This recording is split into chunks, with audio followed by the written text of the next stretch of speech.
Bienvenue sur Sophia Science, la chaîne YouTube qui répond à toutes vos questions sur le monde de la science, notamment la science, les mystères, les extraterrestres. Le contenu de la vidéo d'aujourd'hui est: Des libellules géantes régnaient sur le ciel il y a 300 millions d'années. Imagine un instant que tu sortes de chez toi et qu'au-dessus de ta tête passe une libellule grande comme un faucon, des ailes larges comme tes avant-bras, un bourdonnement grave, pas un drone, un insecte.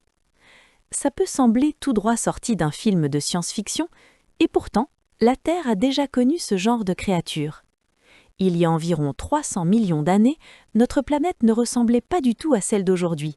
Les forêts étaient immenses, l'air plus dense et surtout, il contenait beaucoup plus d'oxygène. À l'époque, l'oxygène représentait près de 35% de l'atmosphère, contre 21% aujourd'hui. Et ce simple détail a tout changé. Dans ce monde ancien, certains insectes sont devenus gigantesques.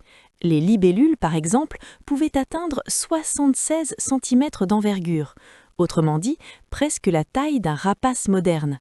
Elles fendaient l'air comme des oiseaux, planant au-dessus des marécages primitifs. Attention, tous les insectes n'étaient pas des monstres géants, mais selon l'entomologiste Alexander Kaiser de l'université Miss Western en Arizona, environ un insecte sur 10 atteignait des dimensions impressionnantes, suffisamment grandes en tout cas pour nous donner des frissons aujourd'hui. Mais pourquoi cette différence? Pourquoi les insectes modernes sont-ils beaucoup plus petits? La réponse se cache dans leur façon de respirer.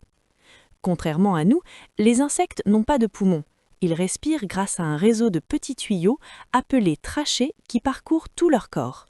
Imagine un immeuble sans ventilation centrale, mais avec des milliers de petits conduits qui amènent l'air directement dans chaque pièce.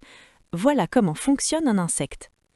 L'air entre par de minuscules ouvertures sur leur corps, circule dans ce réseau et nourrit directement leurs organes en oxygène.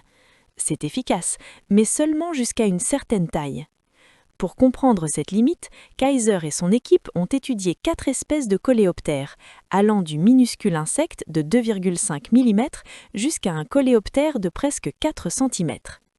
Grâce à des images aux rayons X, ils ont observé ce qui se passe à l'intérieur de leur corps. Et là, surprise, plus le coléoptère est grand, plus ses trachées prennent de la place. Chez les plus gros, ces conduits peuvent représenter plus de 20% du volume du corps. C'est un peu comme si en grandissant, tu devais remplacer tes organes par des tuyaux juste pour continuer à respirer. À un moment, ça devient impossible. La trachée ne peut pas s'agrandir indéfiniment sans gêner tout le reste. Résultat, avec l'atmosphère actuelle, les calculs montrent qu'un insecte ne peut pas dépasser environ 15 cm. Et comme par hasard, c'est exactement la taille des plus grands coléoptères connus aujourd'hui, comme l'impressionnant scarabée titan qui vit en Amérique du Sud. Mais maintenant, imagine l'air d'il y a 300 millions d'années, un air plus riche en oxygène, plus facile à capter. Dans ces conditions, les trachées des insectes pouvaient rester plus fines, tout en apportant suffisamment d'oxygène. Moins de place prise à l'intérieur du corps, donc plus de place pour grandir, beaucoup plus grandir.